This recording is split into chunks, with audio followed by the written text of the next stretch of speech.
कितने लोग रहते हैं बिहार में? अब 84 में कांग्रेस कितनी जीती? 50 से ज्यादा सीट जीत गई।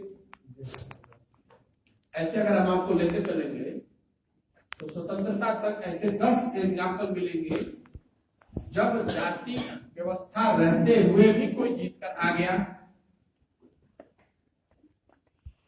तो चुनाव के विषय में लिखने वाले, पढ़ने वाले पत्रकार उसको क्या कहते हैं कि वो भैया वेव वाला इलेक्शन था, कहते हैं ना। तो इंदिरा जी के सिंपैथी वाला तो कह रहे हैं, तो सिंपैथी हो गई इंदिरा जी। उस समय कोई नहीं देता जाति के हिसाब से देता है। कोई देखा इंदिरा जी के टाइम में कि जाति वाला हमारा कैंडिडेट है कि नहीं है? सबने हाथ को वोट दबाया। बीजेपी के लिए भी वही हो। उसको बोलचाल की भाषा में या जो लोग राजनीति को एनालाइज करते हैं, लिखते हैं, पढ़ते हो, कहते हैं वो वेव इलेक्शन था। मोदी का वेव था, इंदिरा जी का वेव था, वीपी सिंह का वेव था। ये आपको क्या बताता है कि अगर कोई व्यक्ति, अगर कोई एपिसोड, अगर कोई घटना, अगर कोई सोच बहुत बड़ा स्वरूप धारण कर ले तो जाति रहते हुए भी जाति बैकफुट पर चली जाएगी। समाज तो वही है, जाति को लेकर सोच वही है, लेकिन किसी चुनाव में जाति के आधार पर वोट पड़ा और किसी चुनाव पर जाति के आधार पर वोट नहीं पड़ा। ऐसा क्यों हुआ? क्योंकि इंदिरा जी की जो घटना हुई तो जाति गौण हो गई। वीपी सिंह ने बताया भाई करप्शन बहुत बड़ा मुद्दा है तो जाति गौण हो गई। मोदी ने बताया कि सबके दिन अच्छे हो जाएंगे तो जाति गौण हो गई। अगर आप ऐसा कुछ कर सकते हैं अपने लेवल पे जिसमें कि आप व्यक्ति की, आप जो कह रहे हैं वो या जो आपकी करने की क्षमता है वो बड़ी हो जाए तो जाति रहते हुए भी आप जीतकर आइएगा। और ऐसे में आपको देश में कम से कम 50 एग्जाम्पल दे सकता हूं। लेकिन इसका मतलब ये नहीं जाति का कोई महत्व है नहीं। हारने वाले को भी 30% वोट, 35% वोट, 40% वोट तो मिल ही रहा है। जाति सच्चाई है, लेकिन जाति के रहते हुए भी आप पार पा सकते हैं, जीत सकते हैं, क्योंकि आपकी भी तो जाति है। कुछ आपके साथ भी तो कुछ संभव है कि किसी के साथ पूरी जाति, एक जाति जुड़ी हुई तो बाकी सब जाति आपके साथ आ जाएगा, सिर्फ इसलिए उस जाति को उसको हराना है। जाति बहुत बड़ी सच्चाई है। राजनीति में, सामाजिक जीवन में उसका महत्व भी है, उसको आप इग्नोर नहीं कर सकते हैं। लेकिन सिर्फ जाति के आधार पर आप जीत सकते हैं ऐसा कभी भूल कीजिएगा नहीं, और कीजिएगा तो हर बार हारिएगा। जाति के साथ साथ बहुत कुछ और होना चाहिए, तब जाकर चुनाव जीत सकते हैं। इस देश में 200 साल में गांधी से बड़ा कोई लीडर नहीं हुआ। गांधी जी के जाति के कितने लोग हैं? तो गांधी जी को नेता बनाते समय लोग जाति भूल जाते हैं, और आपको नेता बनाते समय जाति याद आने लगती है। क्यों? इसलिए कि उनमें वो क्वालिटी है जिसकी वजह से उनकी जाति महत्वपूर्ण नहीं है। आप खुद ही अपनी जाति के आधार पर राजनीति करना चाहते हैं, तो कह रहे हैं कि दूसरा हम खाए जाति वाला कर रहे हैं। गलती आप में है और दोष आप समाज को दे रहे हैं। इसी समाज ने गांधी को माना है ना लीडर। आप कहिए चुनाव को छोड़ दीजिए, भाई गांधी जी को लीडर माना कि नहीं माना भारत के लोग? इसमें तो कोई डाउट नहीं है। और माना तो बिना जाति के कैसे माना है? उनकी तो जाति सबसे बड़ी, उनको तो नहीं लगे कि 17% यादव है कि 14% बनिया है। रिसेंटली 10 ईयर में सर जातिवाद का जहर कुछ ज्यादा घुस गया है। ऐसा आपको लग रहा है? आपको लग रहा है कि देश में जाति पहले ज्यादा थी? जैसे जैसे आप 70 साल का इतिहास उठाकर देखिएगा, आज समाज में 10%, 12% इंटरकास्ट मैरिज हो रहा है। पहले इंटरकास्ट मैरिज होता तो लाठी डंडा चलता है। आपको लग रहा है कि जाति अब ज्यादा हो गया है? आपको लग रहा है कि जाति अब कम हो रही है? और दूसरी बात एक और समझिए, जिसको राजनीति करना है, राजनीति आपको समाज का करना, जिस समाज का करना है वो समाज एकदम आइडियल हो जाएगा तब आप राजनीति कीजिएगा, ऐसा संभव नहीं है। समाज में सब अच्छा हो जाएगा, समाज में जाति ना रहे, कोई बदमाश ना रहे, कोई झूठा ना बोले, कोई हमको रोके नहीं, तब हम नेता बन जाएंगे। ऐसा संभव है? नेता वही है जो समाज की अच्छाइयों बुराइयों को समझते हुए उसका नेतृत्व उसके हाथ में आए। अगर जाति पर आपको काम करना है तो समाज सुधारक बनिए, जाति व्यवस्था के खिलाफ संघर्ष कीजिए। लेकिन अगर आपको नेता बनना है तो आपके पास ये ऑप्शन नहीं है कि जाति जब खत्म हो जाएगा तब भैया राजनीति शुरू करेंगे। तो ना जाति खत्म होगी या ना आपकी राजनीति शुरू होगी। इस बात को सिरे से हटा दीजिए।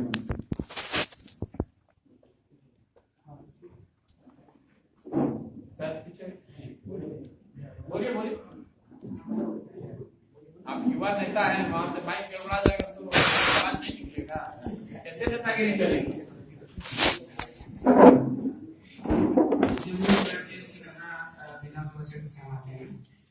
मेरा दो सवाल है और एक आपके लिए सुझाव है, आपके और आपके पार्टी के लिए।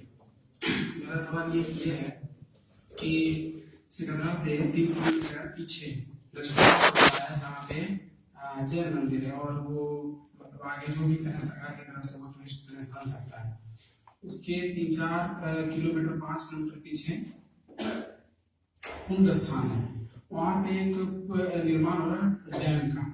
वो डैम का पानी अगर सिकंदरा की नदी से होते हुए जाए तो हजारों हेक्टेयर का जमीन सिंचित हो सकता है, लेकिन वो जा नहीं रहा है। वो जा नहीं रहा, किसी और रास्ते से जा रहा है। और हम तो अभी मतलब इस क्षेत्र में कम दिन से मतलब जुड़े हुए हैं, आए थे सचिवालय में भी एप्लीकेशन दिए, जो वहाँ के जम्मू जिला के हैं रविशंकर पासवान जी, उनको भी लेटर दिए कि भाई आपके माध्यम से अगर यहाँ पहुंच जाए तो इसका कुछ कल्याण हो सके। तो प्रोसेस है, तो ये हम आपके पास प्रार्थना लेकर के भी आए हैं कि इस पे एक बार अमल करना चाहिए, कीजिएगा तो बहुत अच्छा है। दूसरा सवाल हुआ हमारे लिए क्या है, सवाल खुद का कि हम काम कर रहे हैं जदयू में, बस आपके साथ जुड़ के काम कर रहे हैं। हम अपने लिए भी क्रेडिट नहीं कर रहे, जो आपने कहा वो बिल्कुल सही बात बोली है कि भाई आप अपने लिए काम कीजिए, वरना झोला सा जिंदगी बनना चाहिए। सही बात है, वो भी यही करता है। अभी हम 2-3 साल से काम कर रहे हैं, छोटू पानी पिला दो, छोटू नाश्ता ला, छोटू वो आया उसको एक्सेप्ट कर लो, छोटू उसको रिसीव कर लो, यही सब करते आ रहे हैं। मेरा ईगो भी हट गया, क्या यही करने के लिए आए हैं। MIT मुजफ्फरपुर से बीटेक किए हुए सिविल इंजीनियरिंग में, लेकिन हम और जो भी कर रहे हैं साथ में इसमें भी काम कर रहे हैं। चलो ठीक है, लोगों से इंस्पायर हो गए हैं पढ़े लिखे लोग और इसमें आ रहे हैं, तो हम भी आना चाहते हैं। ये तो मेरे लिए था, हम खुद सेटिस्फाइड नहीं है, काम कर भी नहीं, फिर भी हम समाज का सेवा करते जा रहे हैं, आपके साथ जुड़े हुए।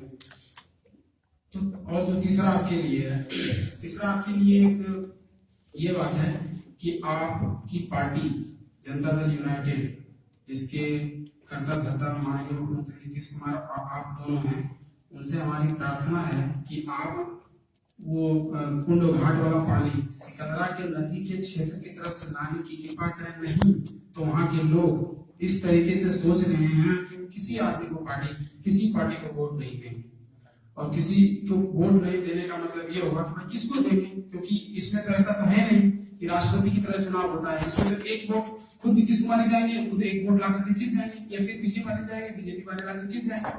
तो एक वोट से भी जीत हो सकता है, 2 वोट की क्या जरूरत है, बदल दीजिए, आपको दिक्कत नहीं।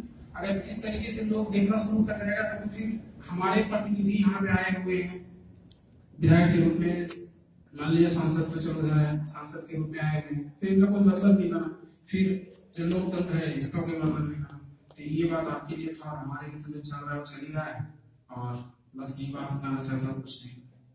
लछवार का टूरिस्ट स्पॉट होने जहाँ तक बात है, लछवार में मुझे लगा मुख्यमंत्री अभी भी गए थे, 1 महीना पहले गए थे, और वहाँ पर काफी काम हो भी रहा है। क्या बात कर रहे हैं उसकी मुझे हमने देखा है, लेकिन हम ये नहीं जान रहे कि क्या उस विशेष आप क्या करना चाहते हैं, क्या स्पेसिफिक आपका सजेशन, उसको लिख के दीजिए, देखेंगे। जो आपके सांसद महोदय हैं या वहाँ जो लोकल अथॉरिटी उनसे बात करेंगे कि क्या हो सकता है। अगर ऐसा नहीं है कि इतनी बड़ी सिंचाई की भावना वहाँ होगी और सरकार को पता ना हो, ऐसा नहीं है, लेकिन ध्यान आप ले आइए, उसमें कोई नुकसान नहीं है। लछवार में जहाँ तक वो जैन मंदिर का सवाल है और वहाँ उसको टूरिस्ट स्पॉट डेवलप करने की बात है, मुझे लग रहा है कि मुख्यमंत्री वहाँ जाते रहे हैं। वहाँ मूर्ति चोरी हो गई थी पहले 2015 में, उसके बाद से ही वहाँ पर विशेष ध्यान दिया जा रहा है, और कुछ वहाँ नए खुदाई की जगह भी अभी निकाले गए हैं। तो उस पर एक बृहद योजना बना के काम हो रहा है, कितना अच्छा हो रहा है नहीं हो रहा है मुझे नहीं पता, नहीं मुझे जानकारी है। लछवार को एज ए टूरिस्ट स्पॉट सरकार देखती है, कितने दिन में हो पाएगा नहीं हो पाएगा ये मैं आपको बता नहीं पाऊंगा। तो पहला जो आपका सुझाव है तो सही बात है, होना ही चाहिए। यस जदयू का वहाँ क्या होगा नहीं होगा वो तो अलग की बात है, लेकिन आप लगे हुए हैं तो कोई अपना क्षेत्र चुन के जो मैं आपको पहले कह रहा था पानी उन्हें पिलाइए, लेकिन अपना क्षेत्र चुन के अपने लिए भी काम किया। अपने लिए काम करने का मतलब सबको पानी पिलाना नहीं है। अपने लिए काम करने का मतलब है कि अपने साथ लोग जुड़ना, जो आप समझे कि नहीं आदमी सही है, सही सोच रहे हैं, उनके साथ मिलकर काम कीजिएगा। जैसे मान लीजिए ये नदी वाली ही बात, अगर आप 1 साल 2 साल 3 साल देखिएगा आपके प्रयास से या अपने आप की सरकार ने कर दिया, लेकिन आपके मुद्दे को उठाते रहे जोड़ते रहे 1000 2000 5000 जितने आदमी वहाँ इससे फायदेमंद होंगे सब आपको नेता मानेंगे। Thank you very much. Hello, Namaskar sir. My name is Rohit Roshan. I belong to Supoor district and Purpras. I respect you very much, Prashant Kishore, because you are new political Chanakya of India. My question is that we all know that Nitish Kumar is known for Shashan Babu and good administrative capability for all regions. He is most respected and most of the intellectuals was respect him. But my question is that you are shaking with the hands with the BJP, whose main agenda is to communalize the politics and wants to divide in society. There are a lot of issues like religions and something disastrous things which happens in the society. I totally, my family belongs from the JDU, completely JDU, and dedicatedly JDU supporter. But after shaking the hands with the BJP, total communal agenda is communal and RSS agenda is completely different by Nitish agenda. So it is very difficult task to manage all religion trust, religion trust to come and support you. This is the most basic question, sir, Prashant sir. ठीक, क्या सुझाव क्या है आपका? सुझाव ये है sir, हमको तो कुछ इस तरह का आप माहौल बनाइए कि हम लोगों में कुछ खटास नहीं हो और हम लोग आपस में मिल के लड़े। देखिए, जहाँ तक गठबंधन वाला सवाल है, जिसको 2 पैर है उसको कोई सोने की बैसाखी भी देगा तो बैसाखी लेगा कोई? आपके हमारे दोनों पैर सलामत हैं। अगर मुझे कोई सोने की भी बैसाखी देगा मैं तो नहीं लूंगा। अगर आप राजनीतिक तौर पर दोनों पैर पर खड़े हैं अपने पैर पे, तो बैसाखी अच्छी है, आपका पार्टनर अच्छा है कि खराब, हमको कोई मतलब नहीं है, उसका समर्थन नहीं लेना पड़ेगा। लेकिन अगर आपका एक पैर टूटा हुआ है तो कोई ना कोई तो बैसाखी लेनी ही पड़ेगी। अब जो बैसाखी लीजिएगा कभी किसी को अच्छा लगेगा, किसी को नहीं अच्छा लगेगा। मेरी बात पूरी हो गई। तो नीतीश कुमार पहले मान लीजिए लालू जी के साथ थे, तो समाज का एक वर्ग था जिसको अच्छा नहीं लगता था। फिर उधर छोड़ के मान लीजिए भाजपा के साथ है, तो समाज का एक वर्ग है जिसको अच्छा नहीं लगता। जब तक आप किसी के बैसाखी के सहारे रहिएगा तो वो आपको कॉम्प्रोमाइज करना ही पड़ेगा, कोई उपाय नहीं। अब इसका उपाय तो यही है कि बिहार की जनता इनको अकेले जिताए। जब जिताएगी तब तभी दिखेगा कोई 2 पैर पे, अगर दोनों पैर इनका सलामत होता तो कैसे चलते? बिल्कुल सर, क्योंकि नीतीश कुमार का सर इस तरह का अरे मेरे भाई, तो जब गए लड़ने 2014 में तो बिहार की जनता ने नहीं जिताया, हरा दिया।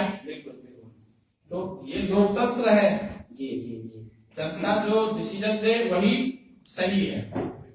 जनता कहती है नहीं भैया हम आपको अकेले बिहार चलाने का मौका नहीं दे रहे, तो आप जबरदस्ती तो ले नहीं सकते। तो जिसके साथ चलाने का मौका दे रहे हैं तो आप चलाइए साथ। लेकिन नीतीश कुमार क्रिमिनल है ऐसी बात तो है नहीं। नीतीश जी की छवि बिल्कुल अलग है राष्ट्रीय पल के। मेरे भाई, तो आपकी छवि कुछ भी हो, सरकार चलाने का जो आदेश है वो तो बिहार की जनता देती है। और बिहार की जनता दे रही है कि आप सरकार चलाइए किसी के साथ, अकेले आपको मैंडेट है नहीं। तो जो भी बैसाखी लीजिएगा तो वो बैसाखी किसी को अच्छी लगेगी, किसी को नहीं लगेगी। तो ये तर्क का विषय ही नहीं है कि भाजपा के साथ रहे कि उनके साथ। भाई जिसके साथ रहिएगा उसकी अच्छाई बुराई जो है वो भी आपको अपने लेना पड़ेगा। भाजपा की जो अच्छाई है उसका फायदा है, जो अगर बुराई है जो आप कह रहे हैं वो भी लेना पड़ेगा। अगर हम आपके घर में आकर रहेंगे तो आपके घर में जो अच्छा है वो भी लेना पड़ेगा, जो खराब है वो भी लेना पड़ेगा। पड़ेगा। हमारा अपना घर है नहीं, हम उपाय क्या करें? तो अभी या तो नीतीश कुमार रिजाइन कर दें कि हम मुख्यमंत्री ही न रहेंगे, क्योंकि बिहार की जनता ने वोट दिया नहीं है, और नहीं अगर मुख्यमंत्री बने रहना तो किसी को साथ में लेके चलना पड़ेगा, कोई उपाय नहीं। नमस्कार सर, मैं अभिषेक गया से। भाई बिहार की जनता ने जब वोट दिया था और भाजपा के साथ अलायंस में थे 2010